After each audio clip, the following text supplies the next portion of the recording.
سلطان عبدالحمید ثانی عثمانیہ سلطنت کے آخری عظیم الشان خلیفہ، جنہوں نے 1876 سے 1909 تک 30 سال خلافت کی باغ دوڑ سنبھالی۔ سلطان مغرب کو ہر محاذ پر شکست دینے کے لیے جانے جاتے تھے اور اپنے لوگوں کو بھی اسلام سے محبت کی ترغیب دیا کرتے تھے۔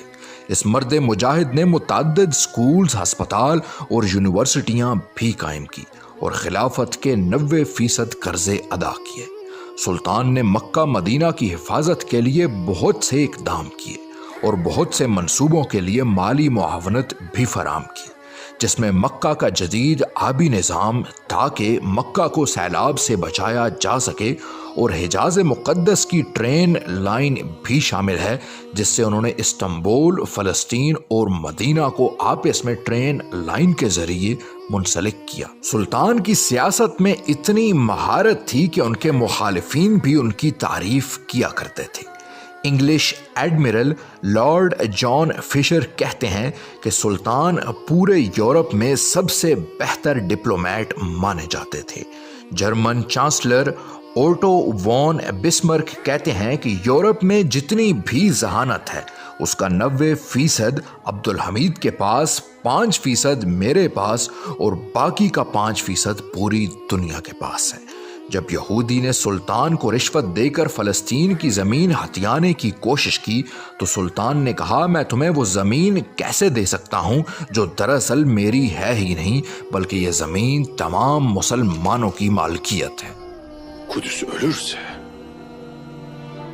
Kudüs düşerse, sen say ki bütün İslam beldeleri düştü. سلطان عبدالحمید کا مضبوط عزم ہی آخر اس کے تخت شاہی کو جوان ترکوں کے ہاتھوں گرانے کا سبب بنا، جن پر مغرب کی محبت کا بھوت سوار تھا۔ یہ ایک ایسا لوگوں کا جتھا تھا جو لادین آزاد خیال ترکوں پر مشتمل تھا۔ 1909 میں سلطان کو گھر میں نظر بند کر دیا گیا اور اس کے سامنے اس کی خلافت مغربی سازشوں کے ہاتھوں گرائی جاتی رہی۔ مغربی سازشیں دولت عثمانیہ کے ریسورسز کو دیمک کی طرح چاٹ کر اسے کھوکھلا بناتی رہی اور اپنی سازشوں کے ذریعے مسلمانوں کو قوم پرستی میں تقسیم کر دیا۔ سلطان کا ایک قول مشہور تھا، میں نے جتنا وقت بھی عثمانیہ پر حکومت کی ہمیشہ مغربیوں کو آپس میں لڑاتا رہا تاکہ مسلمان ایک پرسکون زندگی گزار سکیں۔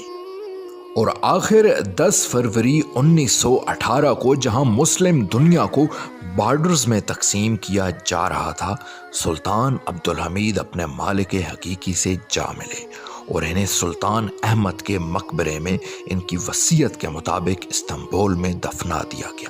خدا سلطان عبدالحمید ثانی پر رحم فرمائے اور انہیں جنت میں اعلیٰ مرتبہ نصیب فرمائے۔